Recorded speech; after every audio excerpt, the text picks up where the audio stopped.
1998. This shit's fire.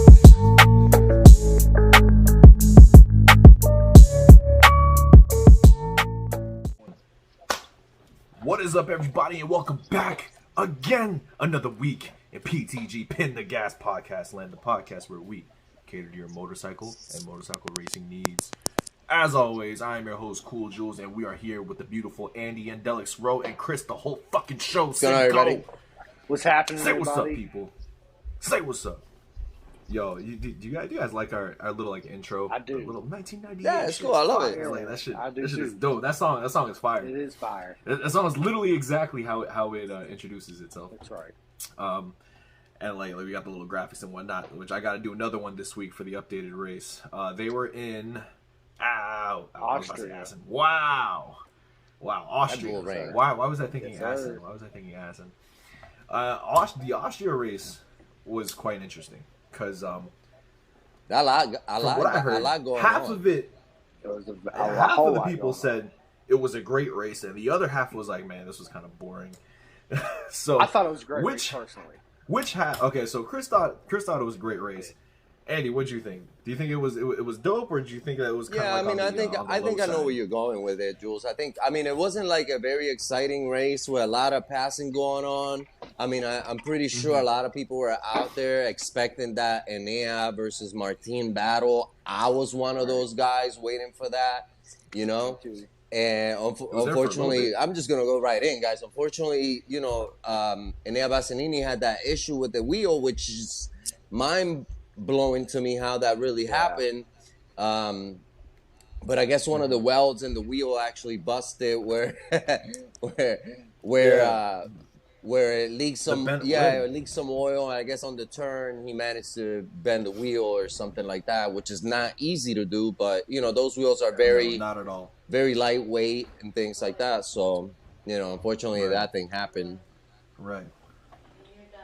Yeah, I thought it was a crazy incident myself. I really wanted to see Martin and Bassanini go down to the wire. Yeah. Actually battle out for the seat, man. And unfortunately, it didn't play out that way. I'm still Right. confused on how that, forged magnesium rim got bent the way it did. Considering it didn't hit any bumps or curves. I mean, Anybody. I'm still, right. Forrest Hammer? Yeah, I'm confused about the whole situation. I actually have those rims on my Ducati, and they're super light and super strong. I've never had any issues at all. Must be nice. Must be nice. Forged magnesium rims Yeah. on a street Ducati. Yeah. They're great. They're great What's wheels. that like? If you're They are. if you're for like your super bike or something like that, they're great wheels. They're very lightweight, great for racing. Strong. But yeah, these things are not easy to just bend. To Yeah, bend. they just Right. bend like that. So it had He the didn't hit anybody. impact. I didn't see him hit anybody. in No, the he race. didn't. That's the No. thing. That's what we were questioning about. It's like he didn't impact anybody. Nobody impacted him. So how did he bust the wheel?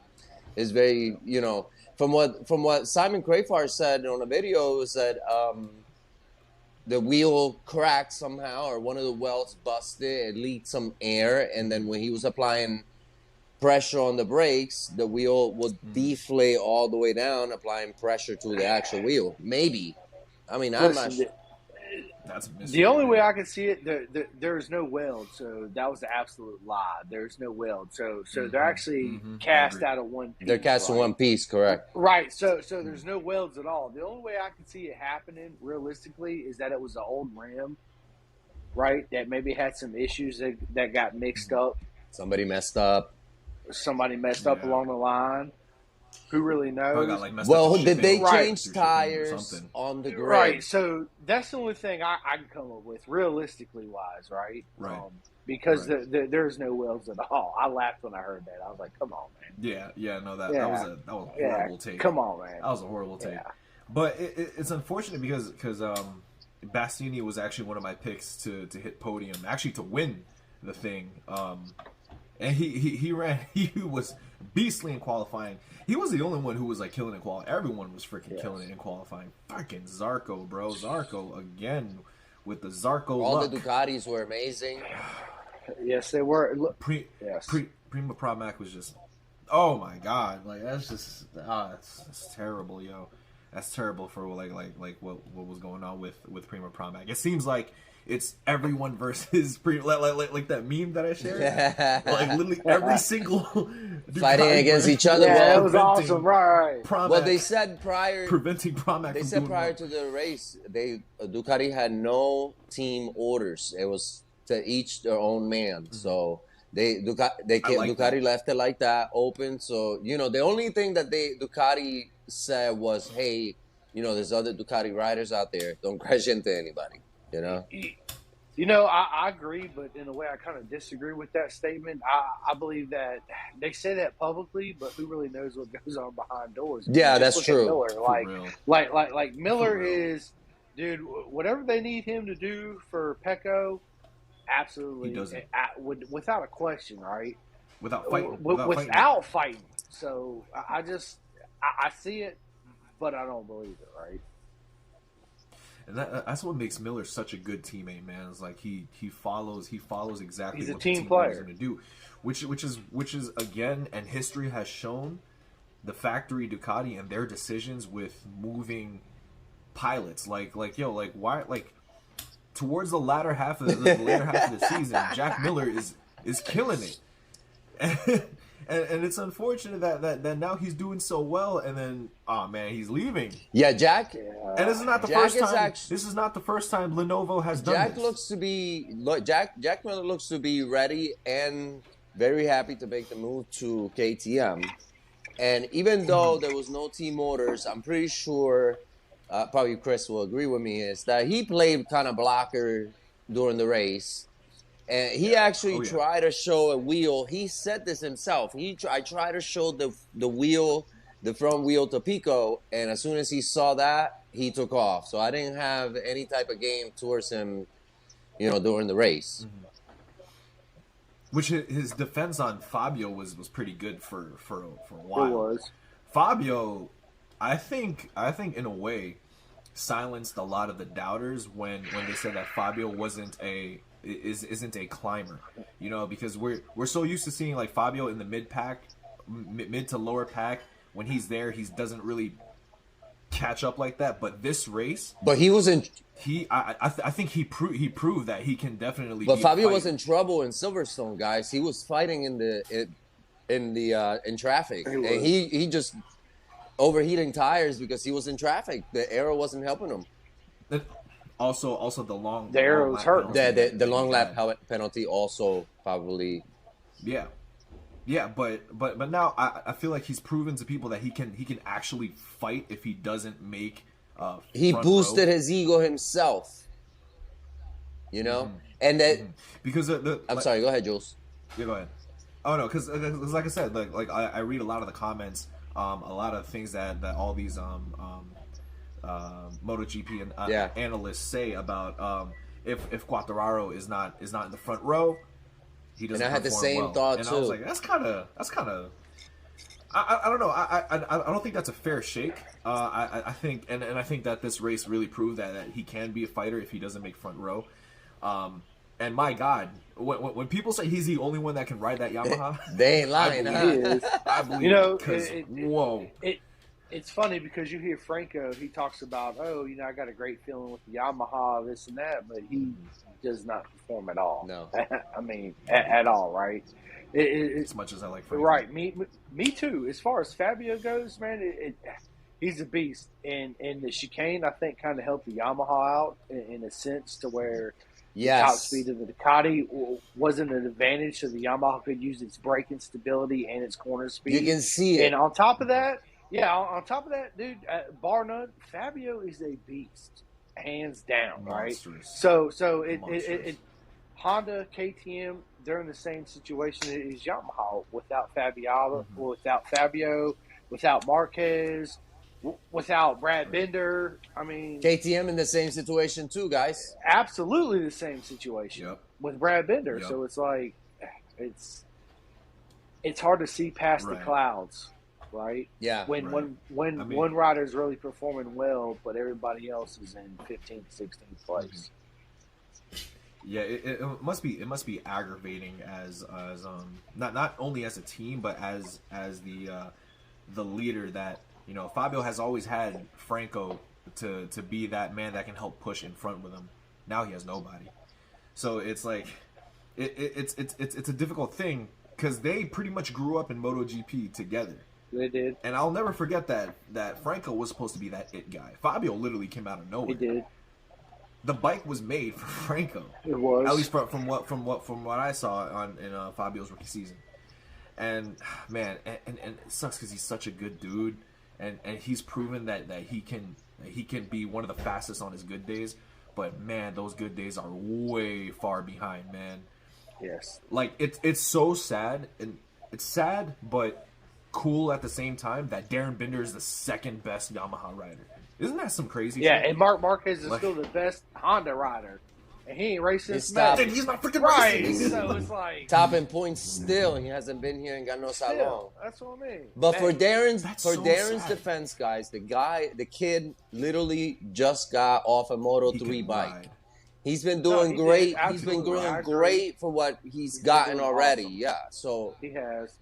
I hate to see that, as far as him, Remy Gardner, and Raul, all three of them have a high chance of not even being in MotoGP next year. Well, wait, the Remy Which I don't think Gardner, is the fair, Remy man. and Raul fight that they got going on in KTM. Honestly, I think that Tech 3 KTM team is in chaos right now. They don't even know what they got going on themselves. The gas. You mean the gas? Well, Tech 3 gas for now. KTM It's not team. gas until Right. next season. But yes, it's going to be gas. But they have a mess in there. They're all them both. Of course both they do. None of the two want to be there. KTM wants to keep them or whatever is it that they want to do. I mean, even Miguel Oliveira's in the same situation that he's just looking for something else. Yeah. And Well, they offered Well, Miguel Paul Spargo's Oliveira, gonna take that a new contract to try to keep. He don't wanna be there. The RNF umbrella. he was in. So, he was. We'll see what happens. Well, yeah, He we'll see. don't. We'll see what happens. We'll see what happens. It's sad because from what I remember, KTM was supposed to be the team that had like the best development in terms of riders coaching, in terms of bike science. Like KTM was built to be this brand that are making homegrown. Austria superstars. is there, and then they were on such a they were on such a high. Was it 2020, 2019 ish? And then just all of a sudden plummeted, and I'm trying to figure out what is going on. Like, oh man, it's sad because like with Suzuki leaving, I need a new underdog to root for, and KTM's that underdog, so I want them to do. No, I think they're gonna do great with Binder when Jack Miller comes Jack in. Miller as well. They won't do results like Ducati's doing results, but Jack Miller will do something with them. You know what I mean? Help progress the development. Again, the issue with KTM is they throw so many parts at the machine at one time. They need to just slow it down, like we said. Did you guys see that? Slow it down. Did you guys see that picture with Danny Pedrosa? Kind of like this, standing right next to the Red Bull can, and he's like this. Yeah, There's some real trouble this weekend in Austria. Oh, dude. Get Pedrosa out of there, man. Let's get an actual let's get an actual regular average height, young, hungry racer to test those KTMs. Me and Chris were talking about it on last night's supposedly Gamecast. Yeah. Somebody visited the Sandman 3 hours earlier. But me and Chris were talking. We're like, yo, like we need to, instead of having these old dudes, all respect to Pedrosa, to Crutchlow, respect to those guys. But I feel like it's better for kind of like what F1 does with development drivers. They take these people from I'm going to use MotoGP terms. Take people from Moto 2 who are way too good for Moto 2 now to be test riders for these factory and satellite bikes, so that God forbid something happens, like let's say Morbidelli doesn't have a contract anymore. Instead of them freaking out and looking for people, you have, and I'm just gonna say his name, Aaron Canet as your one season test rider, development rider. Right. Move him up, test rider, exactly. But then you have these old dudes like Crutchlow and Pedrosa. Granted, they were beasts at one point in their careers, multiple points in their careers. It's not accurate. It's not. It's hard to have it. There's several issues with it too. They don't get a whole lot of testing time, and they have, like you said, the older generation riders, right? That they don't have the skills or the riding style to adapt and to ride the best out of these bikes. So how are you going to develop and test the motorcycle when your test rider is 4 or 5 seconds off the pace? We'll see.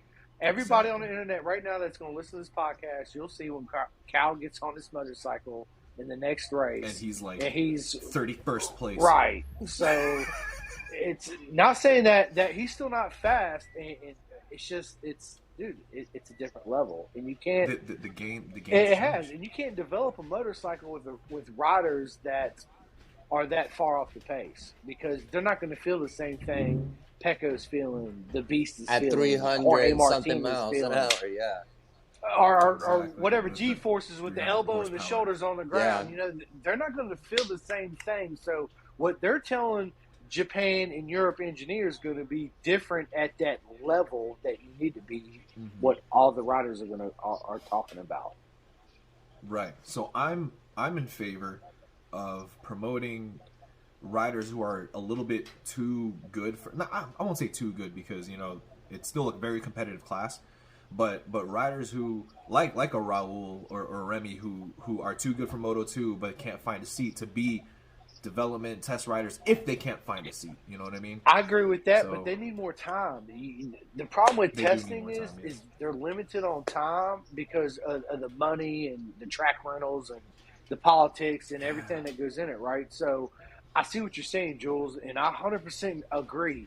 But it comes down to limited track time, limited testing time, limited seat time.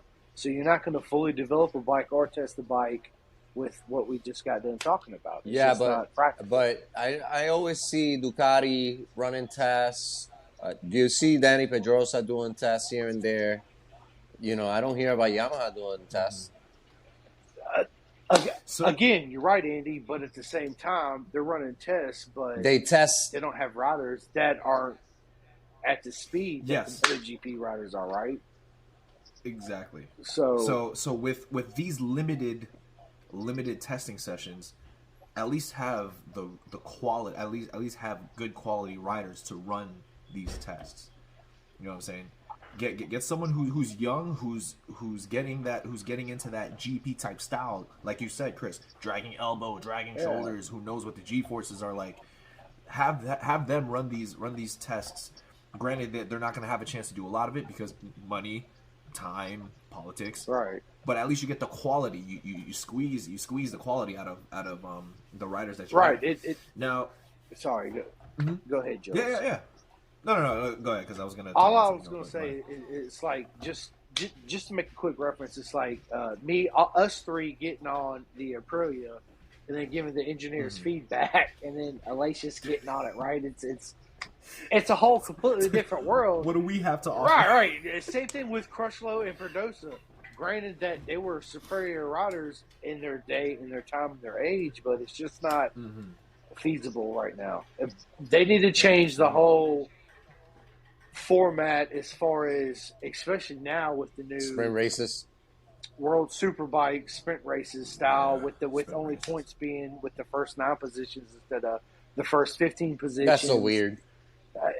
It's going to be a whole, like, I have these mixed feelings about it, right? I see it as it could be a potentially good thing, but it's a marketing point. It is, and what upsets me the most about it all, and I had said this before, is that the riders were the last to know. So as far as Dona, the FIM, the MSA, they all got together with all the manufacturers, and they've been talking about this. They all knew about it, but the riders, right? And then at the last minute, it says, we're going from 22 races to 44, and now only the first 9 points.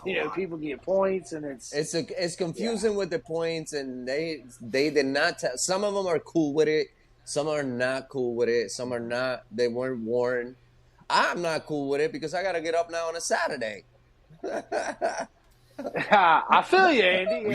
And plus, I've been doing this for years. Every year we go on Sunday. That's why it's called the Sunday What show. about wild cards, man? So, I feel like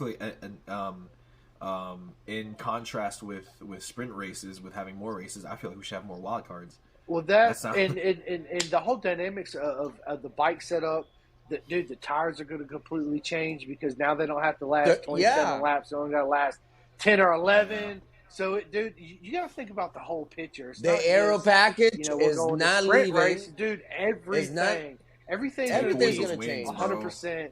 Balls to the walls. 100%. Yeah, when you go on track, plus it's ready to go. It's going to put more ass. The aero package not leaving. The tire issue that they had before, we're back at it again. Right, and like if all three of us are fighting for the championship, right, and it's a Saturday, and me and Andy bump into each other, right, and Jules comes by, and me and Andy go from 4th and 5th to 15th and 16th, right, with 5 laps to go because it's only a 10-lap race. I'm not going to force the issue because I don't want to wreck. I don't want to injure myself because I know tomorrow I can earn even more points. Right, so I'm not even going to push it. I'm just going to roll off and be like, it is. That's exactly what some of the riders are saying. A lot more injuries. We're going to see a lot more injuries. Well, folks. I mean, like, too, right? So, plus if you get injured, it's going to hinder you a lot worse, right? Because now you got Saturday and Sunday, and you're going to lose a whole lot more points. Loris Bass has some words with Alex Espargaro about it. He did, yeah. Well, it's posted. I got it on my Facebook. Go and read it when we get out of here. But yeah, he had some words, and Loris Bass was pretty much saying things like, "Hey, stop complaining. If you're into racing, that's how it goes, and you're going to love it. You're going to love it." That's it. That's why I love Loris Bass, because he tells it like it is, bro. I wish he was still a Moto America. Oh, dude, I was a Warhorse fan because of him. Now I think Warhorse is the enemy. Come on, Joe. But I love those guys. I I love each and every one of them, and they've done things for me that I can never repay. I love Warhorse. But anyway, so my rider of the weekend, gentlemen, is Luca. Yeah, Luca did strong. I think hands down. Luca, me too. Luca freaking beasted 4th place through the pack.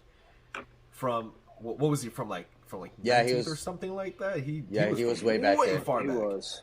He made it to 4th. Insane, Luca Marini. Yeah, Fabio that's my guy, bro. Did very Fabio well. stole the show. Fabio was your rider of the weekend.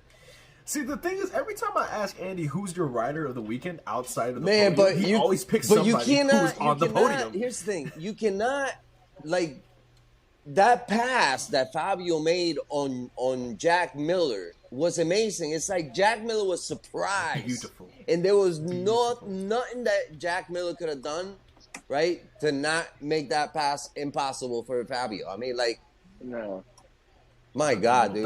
That was the pass. And the guy is on fire. I mean, like, it gave him, it boosts his ego. Fire. He's ready to move on to Misano and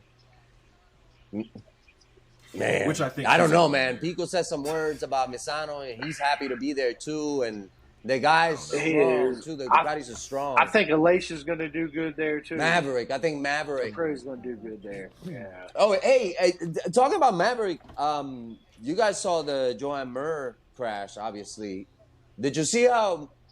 Yeah. Did you see Maverick on the turn, kind of like slow down a little bit, kind of ran off his line and kind of put Joanne Mir, fricked him out, and there goes Mir. Yeah. Just flicked them off the bike. Mir's not right. Yeah, I think the Suzuki thing messed him up, man. Right in the head. Yeah, it did. Yeah, really I think. Plus, you don't have the contract signed with HRC. Yeah, what's going on with Honda? Why are they stalling? I don't know, man. This is their best chance. And then Marquez is the new man. Well, my buddy, yo, hey, you're not kidding. Hold up 1 second. Marc Marquez made some arrangements, I believe, that he went to talk to the guys in Japan and said, hey, the communication in Honda is being broken. We need to do something about that. We might need to move Alberto Puig out of the way and bring Brivio.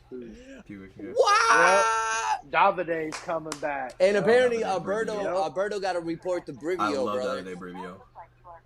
Yep. I never liked Puig. either. Yeah. I call him Pig because Alberto Pig. Whatever. Pig. It's like a silent Pig. I'm still trying to get my my names right with the managers. Like I still don't. I still can't recite off the top of my head who the three amigos are. Paulo Ciabatti. Paulo Ciabatti. I took a picture with him. Yep, I got a picture with him. And fuck, I forgot. Gigi Delunia. Gigi and Delunia. I forgot the name of the. I forgot the name of the third one. I forget the third one too. I call them the three amigos. I call them the three amigos. They're always together. The three amigos. Now, guys, Davide. Another Davide. Yeah. Oh, Leave it to the Ducati guy to mess it up. I'm sick of the announcers saying the Bologna Bullet. I'm tired of that nickname, the Bologna Bullet. Do they even have guns in Bologna? I swear to God. No. No. I'm tired of it. The Bologna Bullets. I'm like, stop. Just stop, please. Now, Chris, when we were doing our Twitch stream last night, which we need to find a way to get your freaking audio included in it. You mentioned a little bit of I guess uneasiness with Pecco staying in Ducati. You said something like you're not even sure if he's gonna be in Ducati for that long. I was saying that I don't think Ducati trusts Pecco 110%. As far as the faith in him to win a championship. If they did, I feel like they would have listened to him and kept Jack Miller as a teammate. Okay? Because they would have gave him what he wanted. Okay? Since that, and him and Jack are, super close. That they feel like, he's just not capable of doing it by himself. So he needs an extra push. Somebody that's going to be as fast as him on a more consistent basis. But who? Miller. So no. Hold up. No. So I think that Ducati secretly always wanted Jorge Martin, and I've said this to you guys. And the reason why I say that is because he's naturally talented faster, but at the same time, I think the other half of Ducati wants the beast in there because he's Italian, right? You're an Italian manufacturer with two Italian superstars. Yeah. But Pecco's made it clear that he didn't want the beast in there. He didn't want to Bastianini. So, guys, but neither I'm gonna say it right on the cast. Neither does Enea or Jorge Martin, I believe, this is my opinion, deserve that seat until one of the two go at it with each other and give us a show that they were supposed to give us this past weekend, and it didn't happen. One had a technical issue with a tire, and the other one crashed out, almost taking Jack Miller. So you ask me, he don't deserve the seat either. They got to come correct. If you want the factory seat, you got to, it's all up here. You got to manage through the race correctly, and that didn't happen. Bring back the it would be a surprise move. It would be an awesome surprise move if Ducati snatched Mir away from Honda. Oh. And Enea and Martin stay where they are. I think they should keep them right where they at. I absolutely agree. I agree with Keep Andy. him there, right there where he at. I was having a conversation with you and my buddy Carlos, and we were talking about sending Joan Mir to Yamaha, and maybe he'll perform. Yeah, I think. Because the configuration of the engine is similar, and then just move Morbidelli out the way, and put two champions in one team. And let's fight it out. Two champions in one team. Because Franco Morbidelli ain't doing it. No, we're losing Dovizioso. Yeah, he's. The only reason why Franco's still there. No, we already lost him. Is because of VR. It's a VR46 contract. It's so strong. You can't break that. That's it. If God said, Carmelo's I need one not of my gonna sons. Do it. Absolutely not. I need one of my sons to stay. Yeah, I need one of my sons to stay. They're like, okay. Or Franco is a very good rider. He deserves the factory seat. And I tell you, Mr. VR46, I love you as much as Chris loves you, as much as Andy loves you. Yeah, Frankie got to go. Franco needs to go. it is detrimental. It is very detrimental to that team. Factory Yamaha is benefiting absolutely nothing by having Franco. Maybe a little bit of this, but the only way I see it happening is if another team, let's say somebody on World Superbike or somebody else stepped in and they bought him out of the VR4 contract. That's the only way it's going to happen. That's it. They have to buy him out of the contract. Yeah, that'll be tough. So it'll be another next season will be the same season of Yamaha. If Franco's still in there, it'll be the same result. So don't expect much difference. Same result. Someone from World Superbike, you say? You said someone from World. Yeah. I wonder who Jules wants so bad. He wants Toprak to come in here so bad, man. Bro, I think Toprak, like I've said it before, dude. He's just such a front-end rider that if he could mentally change his style, I think he would be good, but only to certain motorcycles, as far as Suzuki or Yamaha. To be honest, I think he'd be better suited on a Honda Toprak with like a Marquez archetype bike. Yeah. But I remember when you mentioned Canet could get that factory seat. I could see that. I would love to. I love Canet. I would love to see Canet up there for sure. The bow tie. He always got that bow tie, yeah. Speaking of Canet, did you guys see that Moto2 race? No, I didn't. Well, I saw it here and there because it's so early. I come out here, I turn it on, and then I go kind of like sleep on my chair. Moto2. Yeah. Right. Moto2 was interesting because that Idemitsu team was 7.5 seconds faster than everyone else. They were killing. Agora's after that, dude. Agora, and they were duking it out. He's after that seat. He's after that Taka seat. Yeah, he's gonna get that seat. He's getting it. Who's the name of Agura's teammate? Because I'm gonna bring up a certain point. Chantra. It's like Chantra. Yeah. So I think it was the second to last lap. Because they were both duking it out for like 80% of the race. And it got to the point where I think it was either Chantra or Ayagura clipped either one of those guys in the rear. It's like a slight clip, and then something told it was probably Chantra. Something told Chantra to be like, "Yo, just back off." It was Chantra. Ayagura is a faster rider at this point. Just get those points and don't do anything stupid. That's it. So the maturity on Chantra's part to kind of just back off a little bit and then just let the race play out the way it is. So what, you didn't win the race? Yeah. It speaks a lot of volumes of maturity. And I like when riders do that because God forbid if Chantra was like, no, this, I'm supposed to win this race and clips Ayagura and they both crash out. Ooh, buddy. Honestly, it's like I thought Miller could have took it to Bagnaia during this race. What? Do you think they told Miller to I do. off? I think Miller could have won this race, but he didn't. I mean, he didn't show that. He got in front of him and then backed off of it. You could see it. You clearly see it. Yeah, he did. He followed right behind. In them team orders that they say there's no team orders. But he showed him that wheel. Hey, if he could just open up throttle, he was gone. Right. Like, hey, man, you need to step up your game. Right. I think Pecco in his helmet was like smiling like. Well, Pico wanted to get Pico probably. All right. Listen, guys. Also, Pico wanted to get that third win in a row and tie the Stoner exactly. So he also has something else in mind when he came and walked into the track. You know what I mean? So.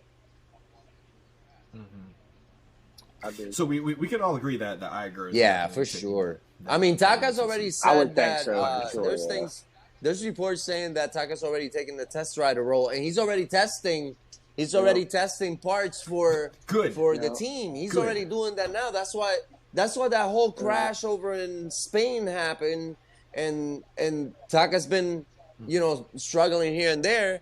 In Silverstone, he was the second Honda. And in Austria, Alex Marquez was the first Honda. I think he was second, I believe. But he's battling in there, man. The guy's fighting. He just so that shows maturity on Nakagami's part too, where he's like, all right, well, I know I'm not gonna get the seat next year, but can I still have a job and help develop this team to be better? That is amazing, and hats off to him. Now, question. Well, How do we get rid of Alex Marquez is leaving to Ducati. He's already gone. He's already gone. Unfortunately. He's going to Grassini, is he not? Or yeah. Oh yeah. Because I forgot. Yeah, he's Rins gonna be took that Genius LCR Man. seat. Yeah. Right. I totally forgot. Yeah. I totally forgot Rins took that LCR seat. How did Rins That's get a seat That's what faster I've been than saying. Rins? What's going on with? Why is Honda stalling? I don't understand that Rins, either. too. Honda so it's stalling, like, damn. but Mark, Damn, like does that mean we I gotta just be said Honda it in the fans? beginning of the podcast, Chris. Marquez is kind of like acting role of management now, so maybe he's got some ideas. You might. How you gonna have Do you think ideas Marc when could you be a ain't good been on a manager? bike? Oh, that answers my I question. mean, how you gonna have ideas? Yeah, you can That sit there answered on the my side. question. Look, you can sit there on the side like I did with Jake Gagne at VIR with you. It was like, look at Gagne and what he's doing versus everybody else, right, Andy? So me and you can sit there and say that, but when me and you ride that bike to replicate that and feel what he's feeling, there's no way because we ain't been on a bike. no way. And how long? No. Oh, okay. Well, some stuff's going in there. Who knows? But they're trying to make some changes and make the team, straighten it out for next season. So need to. that's the reason why Mark Right. is back. Right. But you can't really, you can't play it off Mark when he's not able to ride the bike and feel the feelings that they're feeling, right? You can't. He can sit there and see it, which that's what they're going to do. I think that's why he's there. He's like, oh well, they're doing this and they're doing this. I see the bike doing this. This is the direction I think the bike needs to be. And that's how they're going to develop. I think Mark went and sat the team down and wanted to talk to the engineers and be like, okay, this is what's going on. Let's try to fix this in your end first, because he said it on this report. He's like, I'm just a rider. I'm not an engineer. All I can do is give the feedback, and I allow them to do their job, and then we'll come back, we'll test, and we'll go from there. So, but the guy he's upset. Something's going on. Alberto is not doing his job, and maybe Brevio was coming in for that same reason. So. Well, also throughout the white. weekend, he was in all the Honda garages, talking to all the riders too, right? Getting their feedback and then going back to the engineers. And then with Marc Marquez and the whole new management coming in, Almaraz, which has been – he's been with Marquez for like 17 years. They're having a split up, so they're splitting ways and parting ways, and that's where that whole new Davide's coming in. Definitely cleaning house. Yeah. We gotta do, guys. We gotta do drastic moves and drastic decisions to make drastic changes.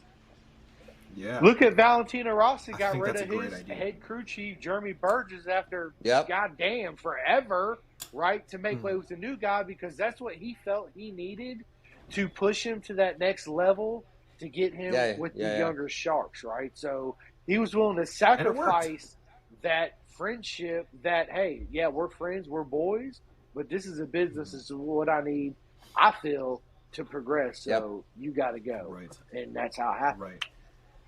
And it paid dividends. Right. It definitely did. Because, man, it was fun. I'm so glad I got into the sport when Rossi was still somewhat competitive. Me too, bro. I was like, let's go. I was able to see Michael Jordan before he retired, man. Right. Whew, thank God. But yeah. I mean, it looks like next season is. I mean, we're close. We're almost done at the end of the season, but next season is going to be so good, man. Oh man, with Gas coming in, having a very bright red KTM bike. Does Gas bring more money? So explain that to me, because I don't get it. So Gas is an individual corporation, and it's like a candy. Gas is owned by KTM. Is owned by KTM. So's Husqvarna. They're both owned by KTM. My buddy got a 701 Supermoto, had one when it come out, and got a KTM logo on it. And I pulled off the side panel. And as soon as you flip the side panel over, it's stamped KTM. Same thing with the Gas. They bought Gas.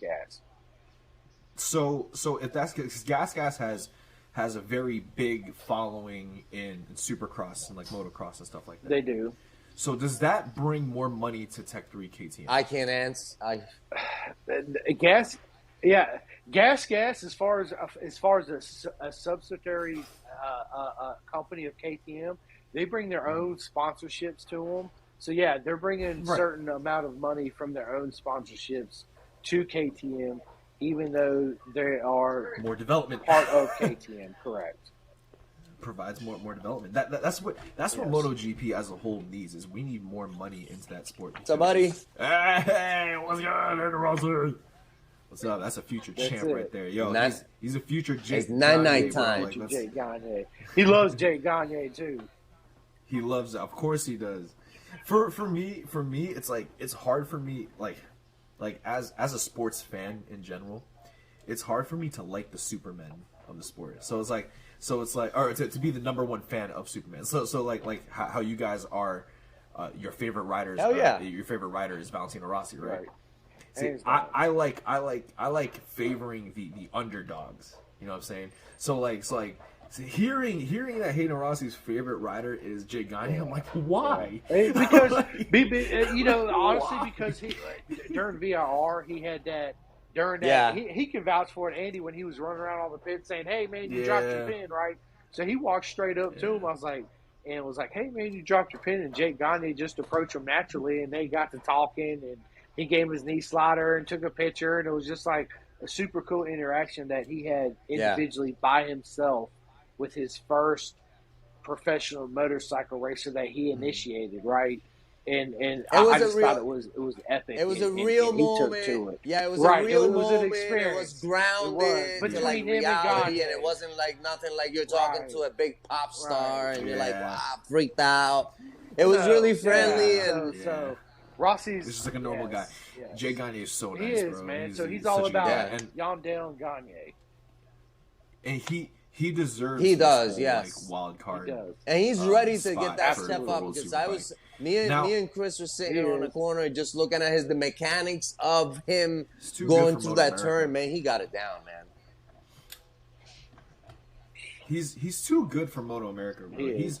He's way better than Cameron Bobier and Garrett Gerloff were ever in Moto America. Dude, he stepped it up to a point to where I didn't think he would be at, but he's Yeah, he's definitely. I was not expecting this. He's definitely above and beyond everybody else for sure, hands down. I mean, look at it. He crashed out.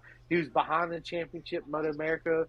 Now after this weekend, he's actually leading the championship again. I mean, you can't. And not only that, unfair. dude, he gets. The guys. He starts off and gets in first place. The guy's and a then he beast. just checks Unfair. out. The guy's a beast. You'll never see him again. And he's riding against a He's just a MotoGP beast. rider, and he's whooping his ass. He's just straight whooping his ass. On Granted a Yamaha too. that it's Petrucci's first year, first bike, whatever. tires, new tracks, but Hell. you can't. Yeah. No, Andy, I agree. You So can't pro, take away dude. the talent Gagne has. Yeah, it's unbelievable. But and it's not even just Petrucci, yo. It's everybody Everybody. else. No one can catch up to him. Can't mess with him. He's I too can't wait good. until New Jersey, He's boys. too good for Moto America. Yep. And he deserves his. Yep. Yeah, Yeah. we'll see what I happens can't wait there. either to see him win again. He's gonna win. Well, actually, I don't know because Petrucci. Jay Gagne is gonna win. Gagne is gonna win. I was gonna make the case that that's Petrucci's technical. Yeah, he's right there in Scranton. Yeah, so he can go and practice in New Jersey. Yeah. Has he practiced? Yeah. Has he gotten a couple of I don't know. practices in there? Yes. Yeah. I'm sure he has. Yeah. But again, Gagne is too much of a monster. Like not even his own teammate, like Cam Pete can't even stick They with him. can't. And I don't even know if they have the same bike anymore. Matthew Skoltz though on race 2. Matthew Skoltz on race 2 was a monster. He was. He did That's really someone. good. That's someone who should get that Attack Yamaha seat when Gagne leaves. I think so too, but I also think that I don't think he's gonna get it though. he's so happy where he's at because it's such a family With atmosphere, right? And he gets Yeah. a lot of the updates, and he just, I mean, why leave a good thing when you're in a happy marriage? Because I want to see what he does with Gagne's bike. Matthew Skoltz to me is a high talent, and I would love to see him at Suzuki. and Ford. Somewhere completely different than Yamaha. Yeah. Suzuki's actually doing the right thing though, and they're bringing up developmental talent like Jake Lewis and Escalante came out of nowhere. No. Oh, Tyler Scott. Yeah, Tyler Scott. But I'm talking for the Superbike seat. Yes, Escalante skipped the stock 1000 and went straight to Superbike. He did. And crashed out this weekend. Oh man! Again. And did you see any of Moto? No, I didn't catch it. No, I do. Like I said, I've been early mornings for me for the past week and stuff, but I'm looking forward to catching up with you, Jules, in New Jersey, and catching some Moto America racing. Yeah, and whoever else, we got a couple weeks. And whoever else is planning on going to New Jersey, we'll link up with them too. I'm very excited. Hell, freaking yeah! It's going to be a great time. It's a great time for motorsports as a whole. That's right. There's a lot of we're changing. The old generation is slowly filtering out. Things are changing. Absolutely. And then Moto America is getting so much better. Now there's more talks, thank God, that we had people like Laura Spaz, Hector Barbara, Tony Elias, now Danilo Petrucci come in and help promote our sport. Now I thought I heard some talks that Wayne Rainey is like talking to Dorna, to doing a little to like really. What'd you read this? A little bit in Moto America. I heard this. Send me the report. I heard this through an article on a podcast. On a podcast and on a report where but do I see that happening? I don't think so. I feel like Dorna has so much on their plate. I think Dorna needs to step up to America, especially if they want to help promote U.S. riders, man. I think it's a great thing. Are they doing anything with BSB? No, because BSB has no electronics, and they're completely different. Like, they're their own organization, their own series. That would be. But wait, to have Chris. Let me ask you: Is BSB under the FIM regulations? Because I understand we are we not? I don't think so. I'm not 100%. I think Moto America is. My understanding is they're under FIM. I think Moto America is. And so are we. Honestly, I would agree that everybody probably, as far as professional racing, has got to be under the FIM, which is a standard organization, right? Right. But they're different because I mean, like if you compare Moto America to BSB, it's different. Yeah, I get it. And Superbike, that's completely different. They're different levels of class of racing. That's the way I see it. It is. But as far as Jordan, I think it'd be a good thing. I to agree. Get into Moto America and help more Yeah. promote the sport as far as Moto America. Man, hey, riders. Jules, did Danilo Petrucci have something to do with this? Yeah. Where'd you read this? I'm intrigued. I'm assuming so. Yeah, me too. I'm assuming so. I forgot where I heard it. I mean, apparently, Dorna has its mitts with the North American Talent Cup. So I'm reading something here, and this was from last year, that for 2022, Yo, Dorna Carmelos Calas on everything, guys. I guess they're that guy is trying to North American scoop Talent up Cup. all the dollars. Yeah, all the dollars along Monopoly. the road. Yep. Right. So the take, and I'll see if I could track down where I heard this. The take on Dorna helping out Moto America is already kind of happening with this North American Talent. Yes. I mean, they're racing Aprilias, for God's sakes. Yeah. So if this is Dorna's step into getting their fingertips into Moto America, please, by all means, bring more. Please, because we need better tracks. we need. Actually, no. Keep the tracks. I think it's the pavement's the issue. I actually dig the American tracks. They just need better. Imagine our tracks had grade A pavement. It'd be awesome. I think it'd make for great racing. More run out. Jersey's not bad. I'm excited to go there. I've never been. Millville's track isn't that bad. So I'm very excited to be there for the first time. I've never been. Oh, dude. Oh, yeah. You've never been. Yeah. Oh, and I've been Andy, searching for trying to do a track day there or at the New York Safety Track. And there's another place. It's called Riverview, I believe. Yeah. And actually, Brandon Pash is doing a track day there. I was actually going to sign up to do that, but then I found out that the track is very small. I know there's and probably not suitable for my bike.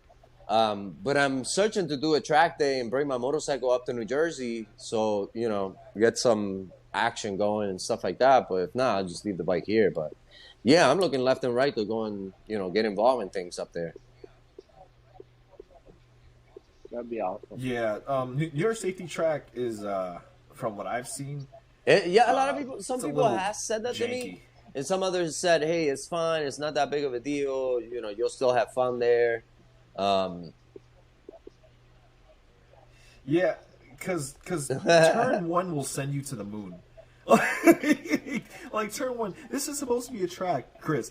I don't know if you've seen any YouTube videos. I don't know if any of you guys seen YouTube videos in New York Safety Track, but turn 1 is one of the sharpest, I think, left-handers that I've seen on the track, and it's supposed to be for beginners. And the runoff is kind of dangerous because it's surrounded by a shit ton of trees. So I've seen YouTube videos of the track and stuff. Yeah, but turn 1. A lot of but people every track has one turn. A couple of my that's friends kind of like for me. For me, at Jennings, we have turn 8, and turn 8 is very tight. That. Everybody always goes out on this turn, and you can see it on the track. Right, but that's turn 8. That's turn 8. Like it's almost like how turn 1 is for Austin. Yeah. like if you're a beginner, VIR. or VIR, and if you're a beginner and you go to Coda as your first track, oh boy, God bless you. You got testicles, bro. Me too. That's one of my dreams. Let's make it happen next year, Jules. Let's make it happen, bro. Yes. Let's make it freaking happen. Let's make it happen. And Chris, I was telling Chris, yo, like he has to volunteer with us, bro. And I told him, I was like, yo, once you volunteer, it changes your whole like outlook on being just a spectator. I bet. Like yeah, as a spectator, you get to like walk around, and interact with people, buy merchandise. I get that. You're with 8 other freaks just like track, me and Jules, talking shit and looking at bikes going around, going crazy, dude. Yeah. Oh, you see me? I'm jumping off the walls, your and zone chief. Riders, and I'm pumped. I know that's right. And he's like, turn 5, write her down, turn 5, guys. Let's go. All right, I get it. Time, but I'm usually a radio guy, so I'm keeping my other guys. Yeah, I'm giving them, feeding them info of what's going on around the track. They don't get to hear it, so I'm just pretty much commentating what I'm listening to on the radio. Yeah, so I'm screaming and yelling and excited. And oh my God, this happened! So there's a lot going on. Because Chris, if you when you volunteer with us, you will. You're going to be exhausted. I can't wait. And Andy is that battery that keeps us alive because of how he. Like you'll learn how to sleep standing up. You'll learn how to wake up in 5 minutes. Like you'll be like this, Chris. You'll be like, all right, hot track. All right, hot track. I'm here. Yeah, exactly. And you're 0 days.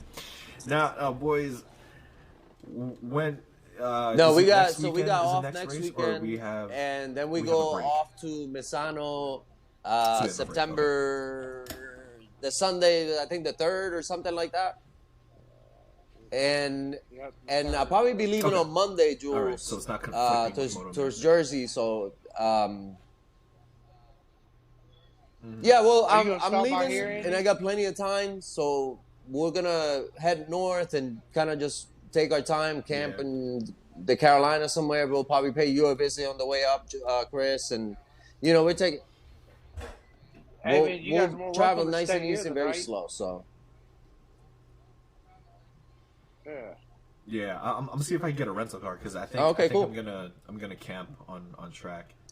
Yeah, from what I understand, they got showers, and so yeah, I'm doing the camping out thing too, and so I'm gonna take advantage of that. If not, I'll just find a local gym and get a free membership. No, they'll have showers. They also have I'm from New Jersey, so I know, but they have a petrol stop not too far from there also where you can go and Yeah, you can shower at a truck stop or Oh, something. Wawa's, yo. Wawa's. Oh, hell yeah. It's going to be fun, and I can't wait. Gentlemen, let's schedule a day this week where we can play the game. Let's do it. Because Andy, so real quick. So I ran it through Chris. He said he was okay with it. We don't have to gamecast by just playing MotoGP. I feel like PTG should step out just a little bit, and let's play different video games, but talking about our subject matter through gaming. Yep. So we get like live reactions, and there's 2 games that are free. Which one's the other one? You should get, and me and Chris played one of them last night. Fall Guys. Fall Guys. Yeah, Fall Guys. That was pretty cool. Chris almost won on his first time. It was pretty cool. Chris almost won Warzone and Fall Guys. Fall Guys and Warzone. Yeah, Warzone. Call of Duty. Yep. Those are 2 games, Andy, that I think you're going to throw Wait a minute. Hold on one second. Jules been after a lot of fun about throwing the remote at the television since I got the Xbox. I haven't done it yet, and I played this one game. It's called Inside. I don't know if you both played it. It's about a little guy walking around this mysterious little brown and stuff like that. But it makes you think. But I'm still yet to throw in the controller, yeah. The controller? That's awesome. Well, hold it. Hold it tight. All right, gentlemen. So we're gonna go ahead and come up with a day where we can do that and post it on YouTube. Let's do it. Now, does anybody have any last words? We'll see you before we end this. I appreciate it. Yeah, we'll see you guys at the next round. Ahead, I'm sorry about that, Chris. We'll see you guys in the next round. Excited to go heading up to New Jersey and seeing Jules and whoever else is wanted to meet up with me over at the Moto America over there. That's all I got, really. I'm excited for everybody to tune in and watch, and I appreciate everybody, checking us out. I'm looking forward to seeing Andy on his way to see Jules in New Jersey. I wish I could make it this year. Unfortunately, I can't. But next year, we will definitely, all 3 of us will get together and do a live podcast at a Moto America race, which is going to be epic. I love every one of you guys, and I hope everybody has a great night. Love you too, man. And now, go ahead and give us a fat like. Leave a comment down below. Let us know what you think. If you think we suck, leave it in the comments down below. If you think we're great, leave it in the comments down below. If you think we're handsome, leave it in the comments down below. If you want to leave something down below, leave it in the comments down below. Now, as always, Mr. Andy and Deluxe Row, Chris, the show, everybody. See you later. Cool Jules, we are out. Peace.